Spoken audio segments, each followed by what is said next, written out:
One of the ways that you can see that this is a trend and not a fad is that when major companies start to embrace this in ways that you and I can see, it's because it works.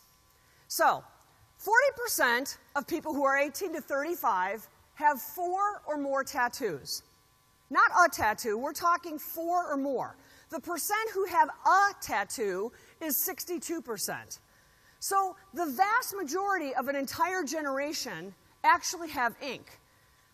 My point is, as a marketing professional and a business person, is that if an entire generation has ink, then wouldn't we want to start showing people who look like that? And we're starting to see that.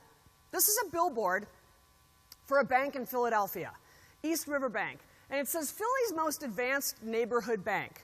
That's, I believe, kind of code for saying we're progressive. We're a forward-thinking progressive bank.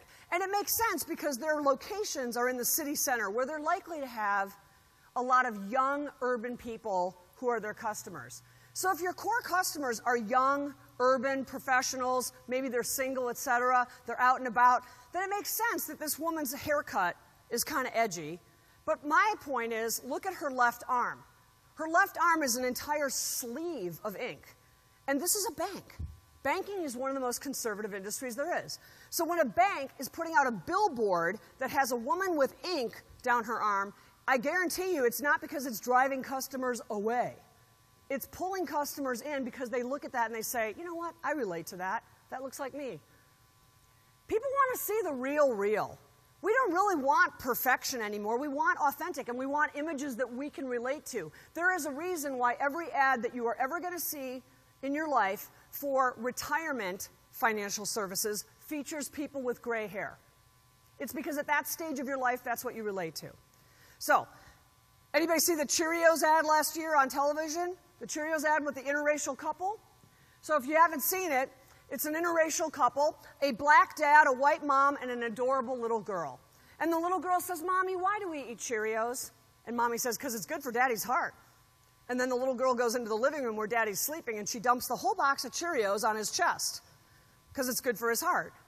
That was the end of the ad. They didn't go and check out our cool interracial family. They didn't have to. They just showed a family. Honey Maid, the nation's only graham cracker? Have you ever thought about it? They don't have any competition. Honey Maid, the nation's only graham cracker, is running a campaign right now that features no models, no actors, nothing but real people. Real people and real families. And one of their families that and their tagline is a wholesome snack for all wholesome families. And one of their families that they feature is a gay couple with children, wholesome dadvertising from Honey Maid. CoverGirl makeup embraces diverse beauty.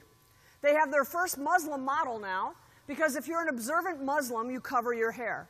And if you're a woman and you cover your hair, then all of the focus on your features is on your eyes and your lips. And so fashion-forward Muslim women want to look as attractive as anybody else, and so mascara and lipstick become very, very important.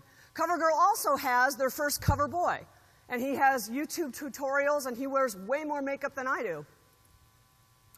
And Target ads feature kids with Down syndrome. Now, Target makes their money, their core money, on children's clothing and children's toys. So don't all children wear clothing? And don't all children play with toys? I've already told you how old I am, and I tell you that as a frame of reference because in my lifetime, I've seen a shift. In my lifetime, I've seen a shift that there was a time when children like this were hidden away, and we don't hide them away anymore. We celebrate children, all children.